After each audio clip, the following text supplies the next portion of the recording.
All right, ladies and gentlemen, I want to welcome you to another episode of the 80s ADHD Guy with Ben Glenn. And I am very excited. I didn't bribe you. I've asked you a few times, and finally you've agreed to be on the podcast. So, ladies and gentlemen, this is Polina Osherov Glenn. Hi. Hello.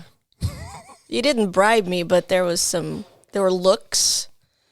There were certain facial expressions that indicated that if I wasn't going to agree to this, that there might be consequences. You wouldn't be eating for the week. Quite possibly a month. Have you ever cooked a meal in our home? Yeah, I've cooked a meal. I mean, like a real meal. What define a real meal? Like a meal that has like sides and stuff, like, Oh. like something that you would actually present on a table. We're not talking a bowl of popcorn or macaroni and cheese. I was about to say, well, there was that bowl of popcorn and then some chocolates and some cheese. Does that count? That's like you've always been a grazer. That's like a grazing kind of a meal. I love grazing. It's fun. You get to try different things. Yeah, I guess I can see that. Yeah. So this podcast has been inspired by you. You listen to a lot of podcasts, and I think that when we were talking about getting this going, it was more about, hey, just don't pretend you're in front of an audience, just be yourself and just let the ADHD flow.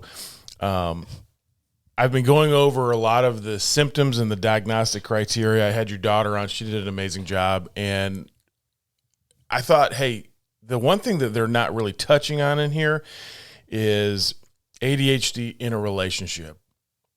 Now, we've been married for a long time.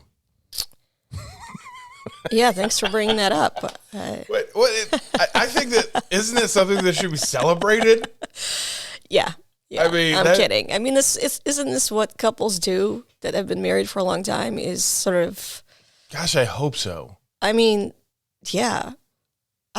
There's definitely a certain sense of pride that I have at the longevity of our relationship, but also you have to be like the old ball and chain. I mean, you got to go there. You have to, right? Because there's definitely moments where you're like, wow. The old ball and chain. And that's right.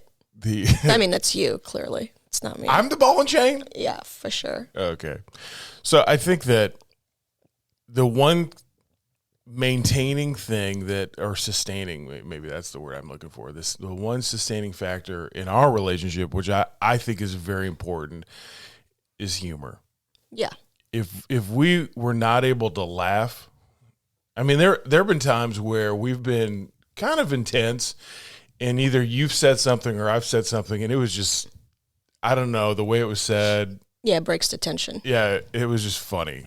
Like I don't remember, there was a recent time where I was having one of my moments, and you said something. And Define your moment just, for the audience. I'm regretting inviting you on now. Yeah, that's right. This is episode, I think this is 7. Could be 8. But okay. Maybe too soon. You should have waited till episode 50. Maybe. This could be the end of the road for you. I thought that actually you'd probably be a good reoccurring person on this podcast. You think? I don't know if I'm getting paid enough, actually, recurring. Let's go back to the meals. I mean, yeah, okay. I know all you right. like to graze, but I know you prefer a meal instead. But I think that one of the moments is, so I talk a lot about. No, you didn't finish telling what you were like. No, that's what I'm getting Okay. into. All right. I think that when you have ADHD and something hijacks your brain, especially something negative, it is hard to let it go. I think that out of the two of us, I would be the more emotional, the more volatile. I mean, You think? there are definitely stories that, I mean, do we want to tell them about the wait a fish second. story? You jumped. Okay. Okay. This is why you're good. Yeah. Because I do a couple of these podcasts, I'm like, I'm all over the place. It's a disclaimer that I give every podcast. I think it makes it highly entertaining, right? Potentially. For those that like jumps. For me. Yeah. For those that like to take a story from beginning to end, maybe less so. I don't know. It's all about coming back though. And that's where I've struggled because I haven't had like you or Larry who are like, wait, you gotta go back, rewind. Yeah. Yeah. So your intensity, your moments, I think sometimes it just happens fast. I feel like, I don't know if this is an ADD thing, but there's sort of a building and building and building and building of frustrations, or the hijacked thought kind of, there's like, it's like a tip of the iceberg. There's a lot that's happening underwater that maybe isn't necessarily obvious to somebody who's not ADD, and then like it sort of pops. So from your vantage point, from 0 to 10, it happens very quickly. Yeah. Where I think that maybe with people that don't have ADHD, you kind of can see the build.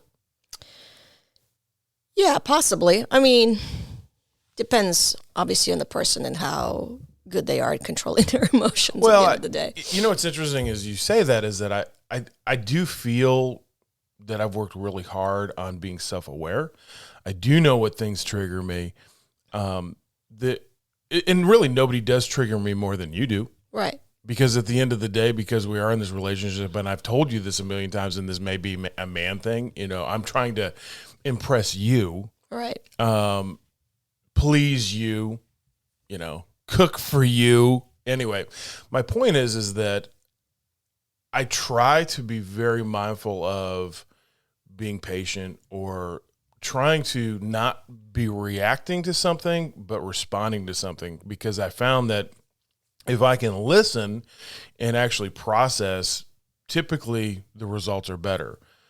But there are just times where sometimes you end up becoming more reactionary, and that's where, the scales tip. And I can't say definitively what specifically pushes it over the edge, but there are definitely times where certain things are just kind of over the edge.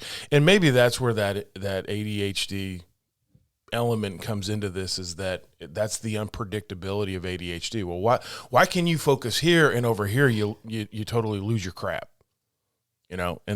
And that's where I think if you're a parent or a teacher or a spouse who doesn't have ADHD, that's where it's frustrating, because there's really no, like, you can't grab a piece of paper and say, okay, this is, if I read this, I'm going to fully understand the magnitude of how to navigate this. Like, here's the instruction manuals.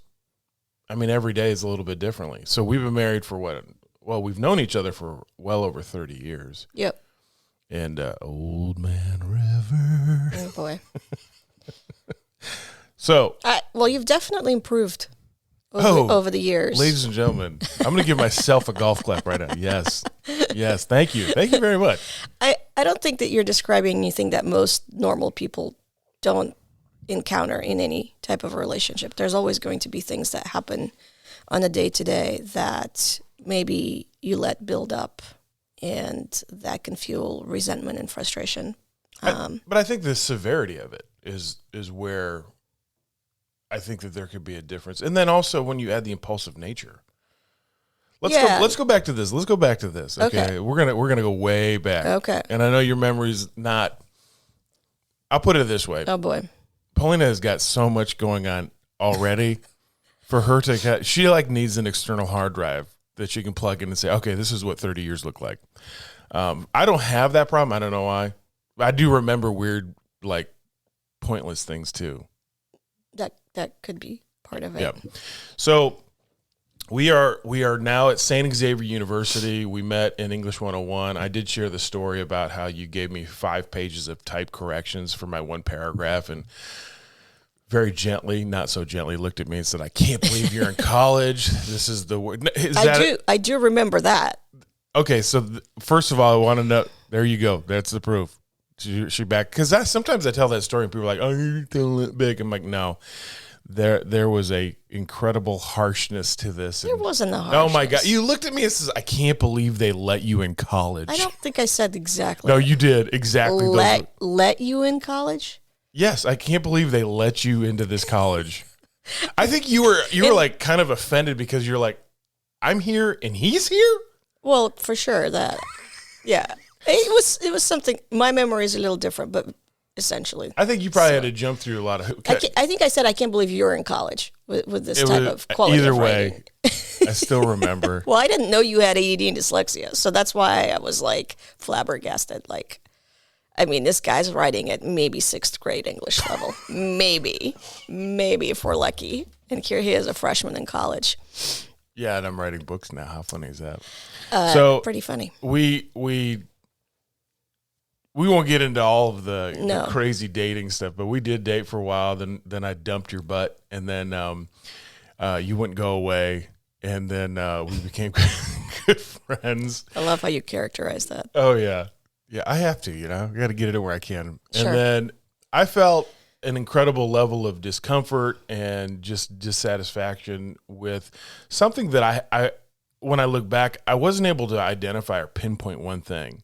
Okay. And I think that that's always the fear of an ADHD person, is that if you can't figure out what's wrong and then try to figure out how to rectify that or to fix it, everything's wrong.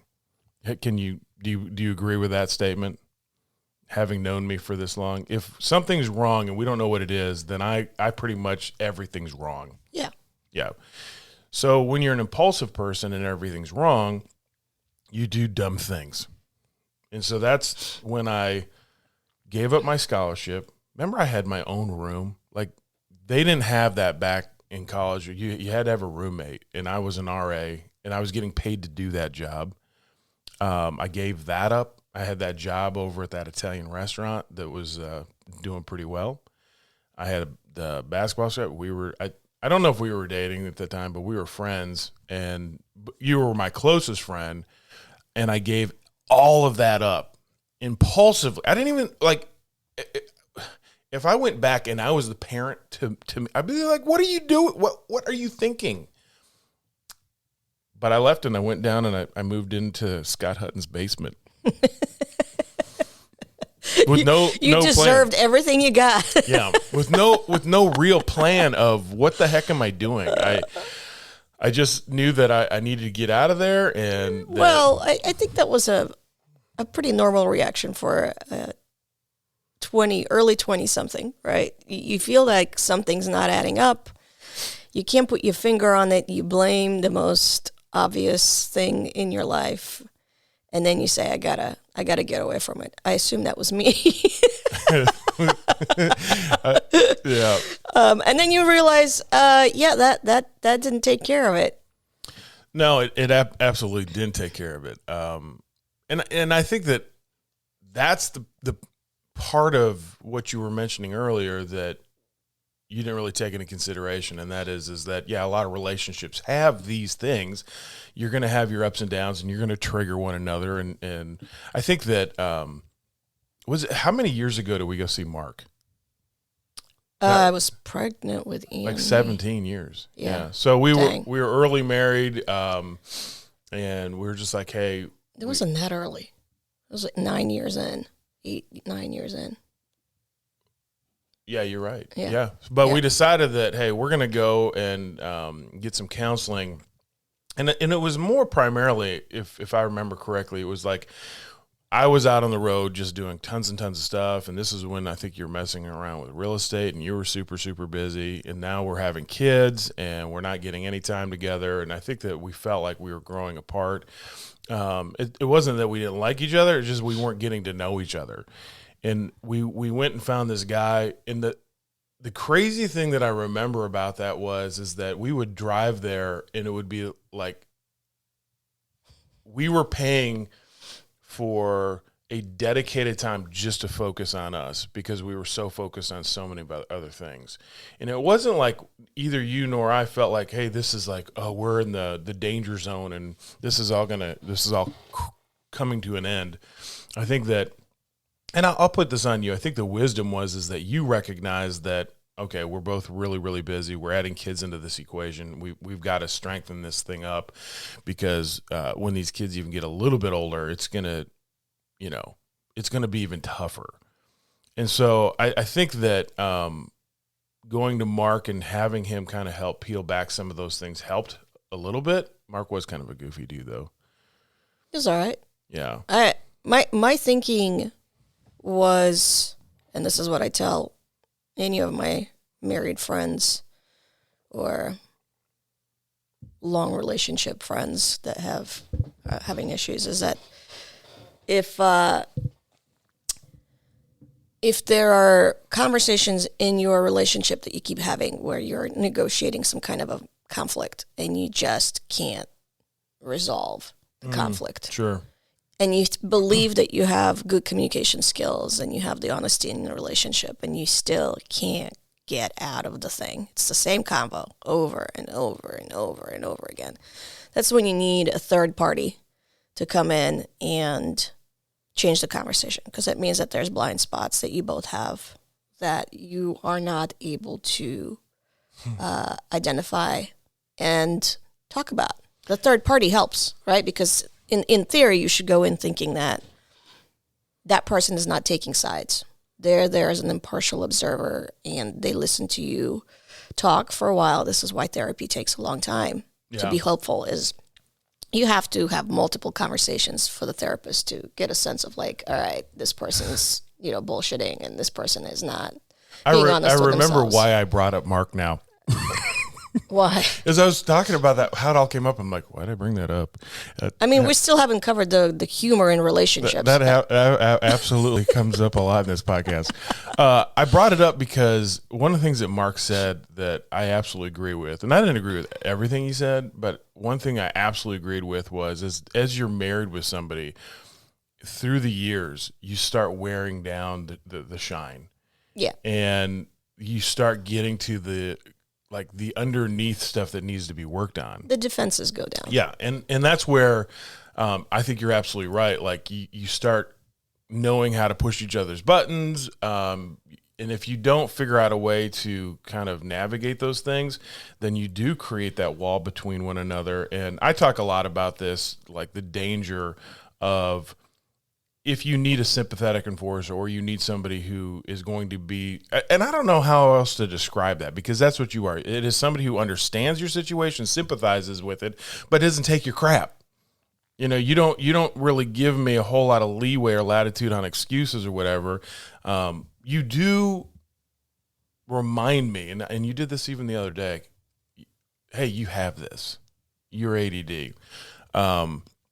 And I don't, that I don't always feel good, like to have that thrown in your face. But I mean, it's also a good thing to like, oh crap, you know what? I know a lot about this. I talk a lot about this. I try to help people with this, and oh crap, I have it too. So I'm going to have my moments. But I think that those that are listening to this, okay, yeah, there's the non-ADD couples, but then there's, okay, what is successful? Why is it working? How is it that we've been together for this long? How is it that I haven't been impulsive after you've said something and I'm like, I'm out of here, crazy psycho Russian? And I'm not going to lie, there's moments I've thought that. I think that that question is probably a whole podcast in and of itself. Right. Because going back to what you just said about me reminding that you have ADD, and then you saying having it thrown in your face. I think that's a really interesting way of describing it, because I feel like the sympathetic enforcer relationship with the ADDer is, the recognition that you are not trying to use knowing a person's challenges or weaknesses against them, but that, you are going to remind them, and sometimes it's going to sting. But it's never about throwing anything in your face, even though it might feel that way. But I think it's just, hopefully, and all relationships, I think, need this, is taking turns being needy and recognizing that sometimes one partner is more needy than the other in some respects. Wait, why did your tone change? And why'd you look at me like that? Well, there's different needs, and that's part of the I guess the process of getting to know one another. Like, you have to figure that out, and I don't know how people view equality in relationships. I feel like that's a big issue. When I was much younger, I had a best friend, and we were very close, and she was kind of a hot mess, and I was constantly trying to save her. Why are you? I feel like you're a magnet for people. I mean, maybe I am. Being a very efficient, self-sufficient person perhaps attracts others that need that stability in their life. But we were friends, best friends for through most of our teenage years and into like young adulthood. So I'd say between like 13 and 20. And the relationship ultimately collapsed because my attempts to help her, she saw as me being better than her. Sure. And because I really just didn't need anything from her at that Right. level, she felt that the relationship was very one-sided, and it didn't sit well with her. It just, she felt always at sort of a disadvantage, not like we were equals, but like as I said, made her feel like I was so much better than her, which that wasn't the case on my end. She was my friend. I loved her. I wanted to be supportive of her. And so I like poured everything that I had into getting her organized and helping her find a job and counseling her about her relationships. I mean, the whole Right. 9 yards. So, I don't know. I mean, the sympathetic enforcer thing only works if the person that is being sympathetically enforced wants it and recognizes it as being helpful to them, and not as a some sort of a power struggle where I'm trying to enforce my will Right. on you. So I don't know. I think we have a pretty good dynamic because you have always been very teachable and not ego-driven. Right. Even though you have every right to have a big ego because, you know, you're super talented and a fantastic person in so many different regards. You've deflated it really well. Well, the ego gets in the way of us being better, Right. right? No. Because we don't hear correction wherever it comes from, whether it's from another person or just from life in general. If we don't put aside our sort of inherent belief that we're better than anything and anybody, or is somebody trying to get us, is somebody else to blame, like we just never learn.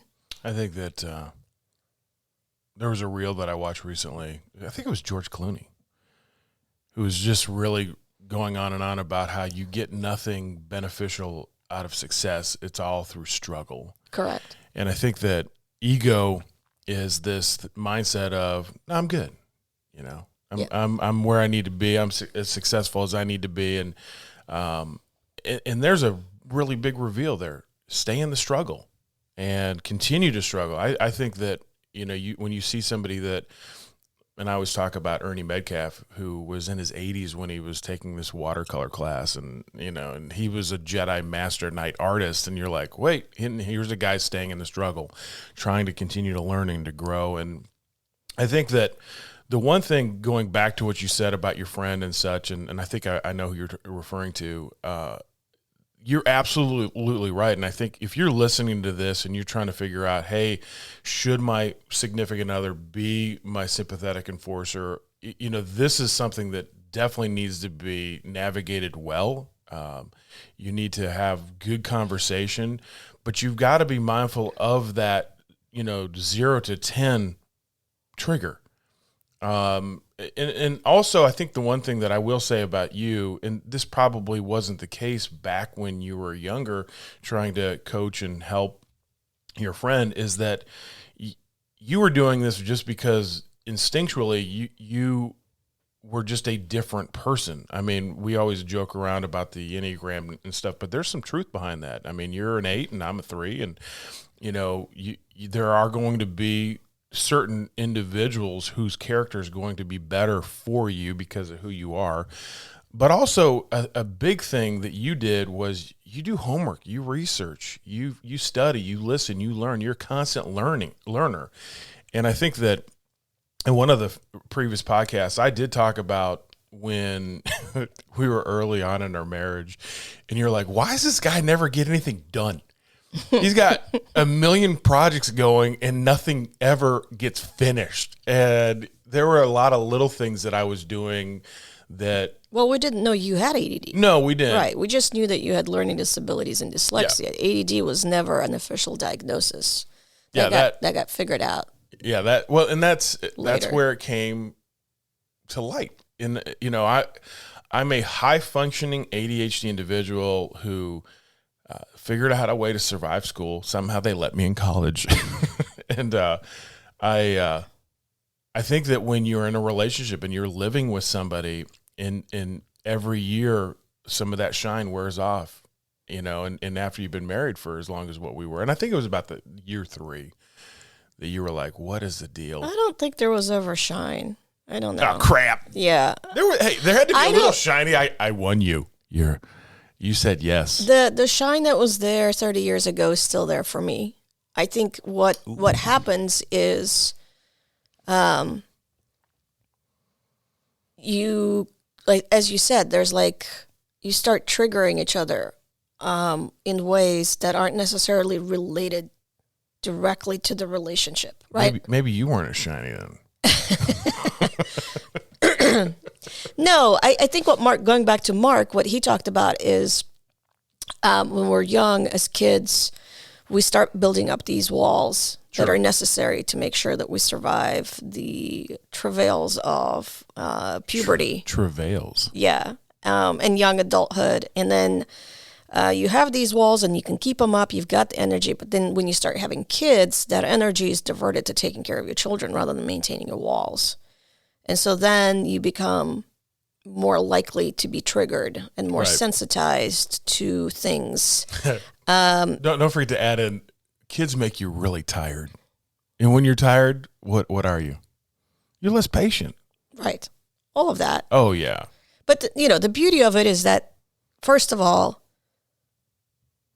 you should just know that that's coming. And I think it's one of those things that if you don't live through it, it's hard to explain. You can tell young marrieds that, look, once you start having kids or like 6, 7, 8, 9, 10 years into your marriage, there's some things that are going to start coming up that you're going to be like, whoa, what's going on? But that's because, your psyche, your brain is trying to heal itself. And now it's looking to the partner for that healing in a way.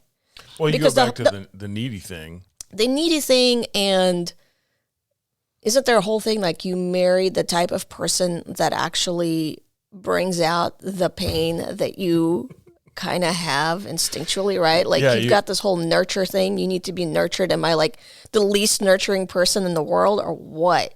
Yeah, there's definitely something there. You always marry the person that's going to piss you off the most. Is that a simplified way of saying it? I think there's some truth to that. I do want to go back to this though, because I do think it was right around year 3. We were down on Kessler at this point. Yeah. So I think that was like, is that about 3 or 4 years? We moved to Indianapolis in 99. We got married in 95. Yeah. So we were down there. Now we own a home. I had a million things going that weren't done. And then I'm sure there were other things, but you were the one that bought that book that I've given dozens, hundreds of copies away. Hundreds? I actually, yeah. When I had the church budget. Hundreds. No, when I had the church budget, I went and I bought every used copy. Because I went and I asked my boss at the time, it was Sherry. Shout out to Sherry. Love you, Sherry. Who tolerated me. Worked with me. She was the best. And she was just like, yeah, we have a book budget. Nobody ever's using it. And I'm like, what? How much is that budget? What was the book? Nobody was using it. It was called Answers to Distraction. Oh, yeah. Yeah, I love that book. And Ratty and Hallowell or just Hallowell? it was both of them, yeah. Okay. And it was great because it didn't read like a book, and it was a lot of these questions. And there were times where you were reading it and you would have these moments. You'd be like, oh, my, this is so you. And you would read some things, and there were a lot of little things. And it wasn't just about getting things done. I think the one big one that we really struggled with was when a person has ADHD and they step into their element and they're thriving, they have purpose and structure and all of those things, which for me, that was going on the road.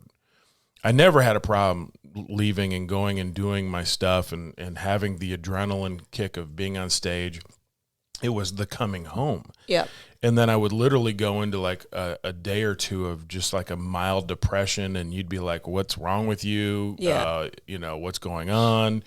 You would try to, pep me up and give me some kind of a verbal, like, clear, and just kind of ignite me. And it just took a lot of your energy.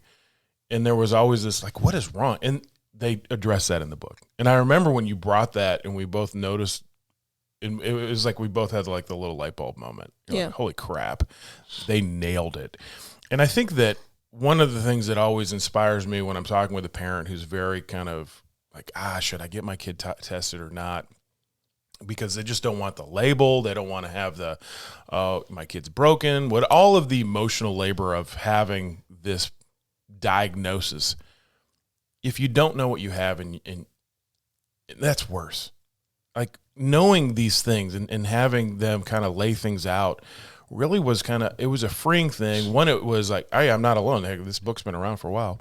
But also it was just like, oh my gosh, I'm getting these tips and techniques, and we made some changes, and those changes really worked out well. One of those things that you kind of nudged me into was, hey, go get officially tested. I think that there were some medication things that kind of happened through that time frame as well. But, the one thing that, just to put a cherry on top of this, if you are that person who's the sympathetic enforcer, you have to do the homework.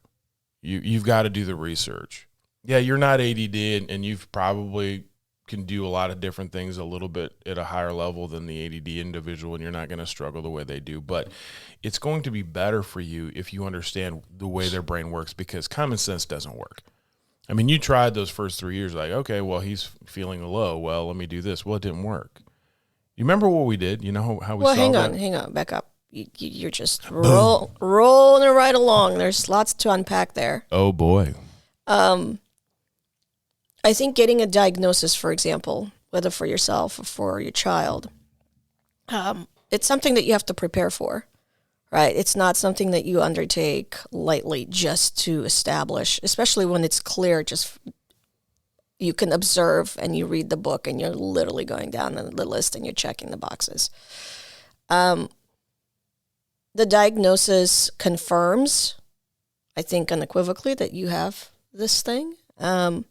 And you have to be prepared for that and the consequences of that. So there's got to be a lot of conversations around, okay, well, we have the diagnosis, then what? Sure. Right. So I think that some people, for you, it was a relief. Right. As an adult, because you were trying to figure out, you knew something was wrong. Was it a relief for you too? Yeah. Or was it so. a no crap moment? No. It wasn't but I think that you and I were partners on it together, right? I think that that's really, really crucial, especially in a marriage, is that like this idea of like, okay, we're going to face this together. I'm going to help in any way that I can, but that's not always that easy. Sometimes the spouse that has the ADD doesn't want the help from their spouse. Right. Sometimes the spouse of the ADDer doesn't want to offer it, doesn't have the tools or the patience. Right. So there's definitely a lot bundled into that. I feel like we were frankly, very fortunate to align so well on this, and that you would accept my support and assistance, even though, it stings, still does when I try to be helpful, and I was willing to offer it. So should we talk about the garage thing you brought up yesterday? Let's. No, but it requires people to be mature and selfless, right? And put their egos to the side for the betterment of the partnership that is the marriage. What you started with, after I rambled off all that stuff, I think is actually the most important thing, and that is communication. Yeah. You have to be able to have be able to talk. You can't just kind of wall up and go, and I'm going to go process this on my own. And you got to be mindful, if this is a spouse or a significant other kind of a relationship, hopefully that'll be easy. I mean, you're together, for crying out loud. You've had to have some level of communication to say, hey, I'm going to marry her, or I'm going to be with this person. But where I think you need to be very mindful and very proactive is when it is a parent to a child. Sure. Yeah, that's different. Yeah. And I don't know how to speak into that, other than the fact that I feel that we've been very fortunate to have good communication with our kids. Yeah. I think that both of us can sit down and have a good conversation. I think that they're going to come to you for different things that they don't come to me for, which makes complete sense. But we've been very fortunate with that our kids do love to have conversation, at least with us. Sure. So, Yeah, you're derailing. Anyway. Well, how would you navigate that? Because you Well, got parents listening to this. Sure. And yes, I am derailing. But we're talking about marriage specifically. Sure. Maybe the parenting of that's another pod. We'll come. Yeah, on it's a different topic. I think that getting the diagnosis was a relief, and for me, yes, the falling off emotionally when you would come back from trips was very confusing for a time. And I think also the other bit that was a challenge was that I saw you as being extremely talented and intelligent and capable, and you would just not hit your full potential. Sure. It would just be like ramp up a thing and then leave it, ramp up a thing and leave it, ramp up a thing and leave it. And that was like very, very confusing to me until we figured out, what that was. And if we went through and kind of unpacked all the things that I've started, ideas and everything, there's so many. There's so many. Do you remember, you got to a point, I remember it's maybe 10 years into this thing, I don't know, but you're like, just write it down. I'd always come back, I got an idea. This is brilliant. And she's like, just write it down. Yeah. So many ideas. Yeah, I think the spouse of an ADDer needs to have a lot of patience. I think that's helpful. You think there's a support group out there just for like I'm sure there is. Spouse? I'm sure. I know there's plenty for parents, but like spouse of an ADDer. There's got to be. But you were willing to get treatment. Right. Right? Like I think that there is, but I've also seen you really struggle with I feel like I can manage this now without meds. Yeah, that's right. We're going to talk about that. Oh, craptastic. Yeah. The meds help. The best kind. I know that medication is a really complicated topic. And because these are, I guess, I don't know if this is the right term, psychoactive drugs in that they impact your personality or can. A lot of people just have had bad experiences with a certain type of a medication that makes them feel either, dead inside or suicidal thoughts or God knows what else. And so they just stop and don't ever want to revisit trying anything else. But I know that you tried a variety of different things. I did. I took it all. Yeah. I think that I started with, fell into it kind of in a very unique way. Yeah. Do you remember when you're like, hey, you're turning into the chunky chalk guy, and you got me that personal trainer, and right away this guy's like, hey, there are these supplements out there called fat burners, and we didn't realize that they were loaded with ephedra, the natural ephedra, not like the pseudoephedra that you can get in medications. Yeah, which they banned it. They banned it. Yeah. But they actually come to find out when I got certified as an official ADHD coach through that OFI, they went and did this deep dive on medication, and they said, oh yeah, they used to use that as an ADHD medication, but the weight loss was so drastic with kids that they changed it to the Ritalin, which still the weight loss is incredible with young people with that medication. It just curbs your appetite, and I'd lost a bunch of weight. And I was doing all kinds of things. I think it's when I wrote stimulant. the book. It's basically speed. It was just crazy. But when they banned it, we're like, what's going on? Why have I gone back to this crazy scatterbrained? And so it really was an interesting time because I inadvertently. You're not telling this well at all. Well, you jump in. I'm going to jump in. He got a trainer. He started taking hydroxycut, and it had ephedra in it. And not only did he start losing weight and getting in shape, but all of a sudden he's just like Mr. Productivity. Like things are getting done. I'm finishing. He is like organized. Things are clean. And I was just like, what happened? No, you were telling people he just grew up. That's right. I thought, well, maybe he's hit like a level of maturity where now finally he can sort of own his shit, if you will.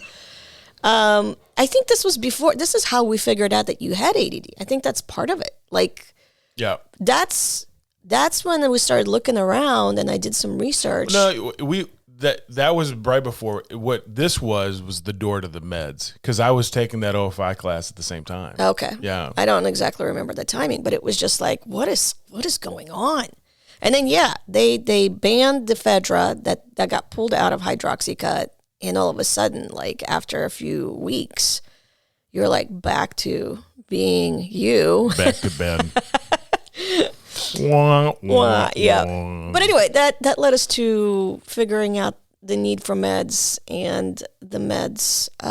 Well, then I got officially diagnosed because that was the only way to get the medication. Right.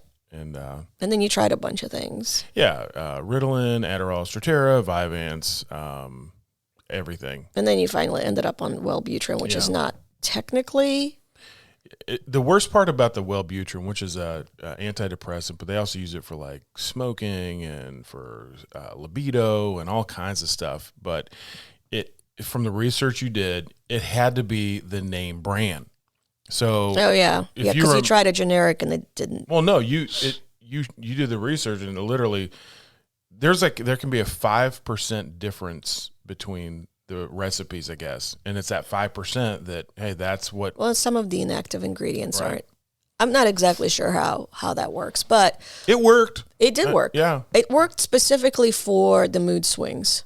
That I think was. What you talking about, mood swings? Yeah. That was my biggest challenge. Is the constant like going back and forth of life's great, life sucks, with nothing in between. That's that there's that 1 to 10.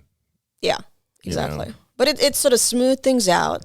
I believe you didn't feel any different otherwise. And I think what happens is what I was going to say, the point I was going to make about a medication that is a right fit is that you don't feel any different. In fact, you start thinking that you're totally fine, that you can manage all of your other symptoms, that you actually don't need to be on this medication because, you figured it out. You've got developed efficiencies and good habits, and you're not swinging, from 1 to 10 all the time. And then, of course, you go off the medication and find out that...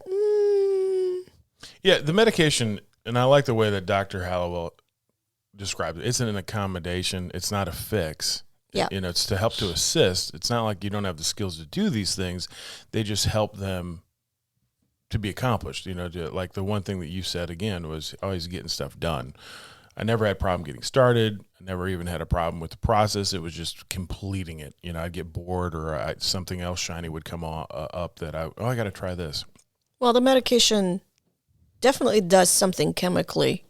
Sure. That allows you to do the things that you can't otherwise. It removes some of those obstacles so you can be perhaps have more chance to process. And I think that people might be wondering right now, am I medicated right now?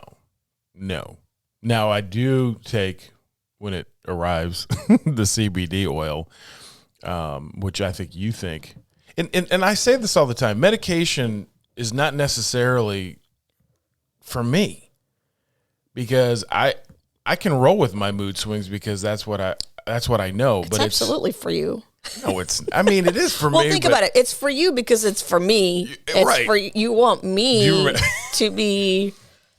Though I remember this is one of my favorite stories. Well, this will have to be a part A because we're kind of hitting my 40-minute marker, and I always try to say, hey, we're going to keep this right under an hour and a little over 30 so that, I mean, it's amazing that that's possible considering how much of a windbag you are. Oh, man, I tell you what. But this is my favorite story. So the Wellbutrin was very expensive. Is this where you went off at cold turkey? No. We'll talk about that one another time. Oh, that was bad. That was a terrible idea. That was. Yeah, do not quit your any kind of psychoactive medication cold turkey. Bad idea. It was a miscommunication I had with my doctor, and then not only that, I didn't communicate it to you, and it was just a hot mess. Yes, I was down in Georgia for 3 weeks, and every week I just went deeper into a depression. And after like that second week, you're like, what did you do? What did you change? What is wrong? Because it was dark. Yeah, it was dark. Yeah. I mean, I've dealt with moments where I felt depressed, I think, but I never really understood the magnitude of depression until I went off those meds. Yeah. Like there was a dark, and I don't think I was ever suicidal, but boy, I tell you what, if that was close. Yeah. It was dark. But I was at Costco and they had just upped the price again a little bit, and it was like $280. Yeah. And I called you up and I'm like, hey, do we have this? And this is on the other end. This is usually like, get your damn pills. Did not. Yeah. Oh, no, she did. I don't make that up. I mean, it's like your voice changed. You know, it was just okay. like, Okay. Sure. hey, Sure. thank you guys. Well, thank you, Polina. Anytime. Really? Not really. Oh, crap. I do hope that she becomes a frequent flyer on the podcast, because I think that everybody that I've been bringing on thus far, and it's just been your daughter. I was going to say, who's everybody? Has been ADD. Well, yeah, whatever ADD is, I'm the complete opposite Yeah, of that. so I want to bring you on for those that are kind of like looking for help and hope, and plus you kind of keep me organized. Yeah, I don't Really, listen. When you listen to the previous podcast, Yeah, whoever has listened to the previous, I don't know, what is it, 7 episodes? I'm sorry. I hope you've been able to follow, because he just runs on with his stories, and you just slow down, dude. I know it's, and maybe that's where that whole, hey, you know, we've talked about it, because there are a lot of things that I want to do that maybe medication would help. Because I've been I off. don't think there's any maybes about it. Oh, crap. Well, we'll keep you guys updated on that. But, hey, want to thank you guys for tuning in, and be sure you guys, per usual, give us that follow so you don't miss out on any episodes. And if you've got any questions or want us to dive into something, please let us know. Thank you guys for listening. And as always, love, peace, and my favorite, Lego bricks. Yep. God bless.